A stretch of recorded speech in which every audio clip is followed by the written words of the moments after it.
As a student affairs professional, you may hear about two different yet related federal laws, the Clery Act and Title IX. There are several purposes for today's training. First, we are going to discuss the differences between the Clery Act and Title IX. Second, we will talk about the duties certain employees have under each law and whether you may or may not have these duties. But most importantly, we will discuss who you should be talking to when you have questions about either of these laws. It would be impossible to fully explain each of these laws in the time we have today. Instead, this video has been created to give you just a very brief introduction to the most important concepts behind the Clery Act and the Title IX. Remember, what you learned today is just the tip of the iceberg. The primary purpose of the Clery Act is to provide information about the safety of a college or university. Each year, colleges and universities must provide a report to current and future students, staff, faculty, and the community at large, as well as the Department of Education. This report, called the Annual Security and Safety Report, includes information about the number of fires and specific types of crimes occurring on the institution's campuses. These reports also include the institution's campus safety policies and procedures. Additionally, the Clery Act requires institutions to warn their campus community when certain events or crimes occur on campus, if such crimes or events represent an impending threat to the community. The University of Florida warns its campus community of these dangerous situations through its emergency notifications or timely warnings process. How does the university learn about the crimes and fires accounted for in the annual report? Primarily, such information comes from the university's campus security authorities, also known as CSAs. CSAs are the university's mandated reporters.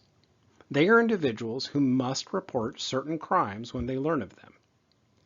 Campus police and security officials are typical examples of an institution's CSAs.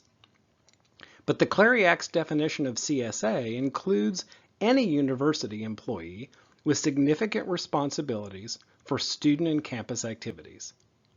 This would include quite a few student affairs professionals. Your supervisor will tell you if you are designated or your position is designated as a CSA. If so, you will be required to complete an online training through the university's training process, which explains your responsibilities under the Clery Act. This training is also open to anyone who is interested in learning more about the Clery Act.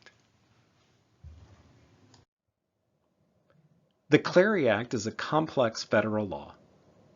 Even CSAs who have completed their training might still have questions about how to carry out their responsibilities after learning of a crime that was committed on or near campus.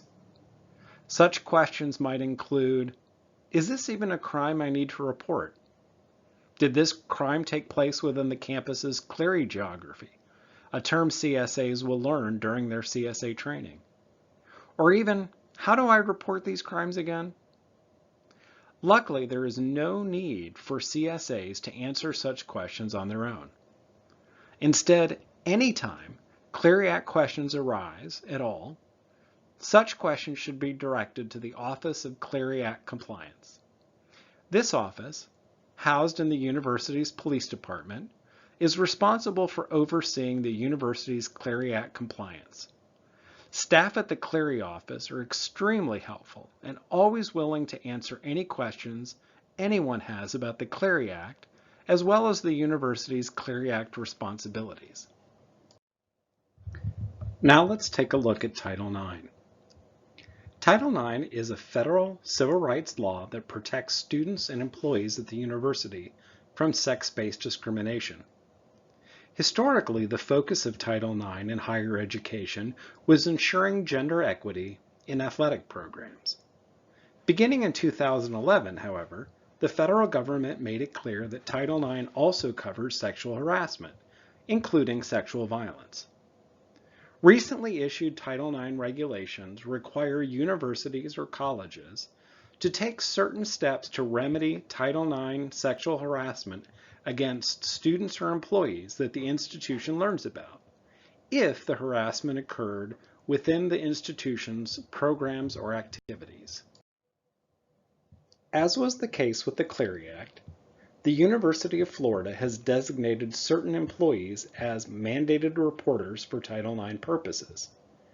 These individuals must report any complaint of sexual discrimination or harassment that they learn about to the university's Office of Accessibility and Gender Equity, formerly known as the Title IX Office.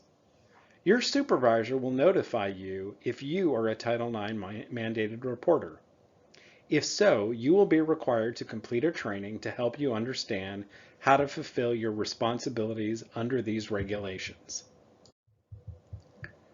Like the Clery Act, Title IX is an extremely complex law, and situations involving Title IX can be emotional or heart-wrenching. Luckily, even if you are a mandated reporter, your actual role in the process is somewhat limited. As a mandated reporter, your role is to report the allegation to the Office of Accessibility and Gender Equity. Once that office has received the allegation, they will take all necessary steps to ensure Title IX is complied with. The Office for Accessibility and Gender Equity is willing to talk to all university employees, not just mandated reporters, and answer any questions the employees might have about Title IX and the university's Title IX responsibilities. If you have any Title IX questions at all, this is the office to reach out to, and here's their contact information.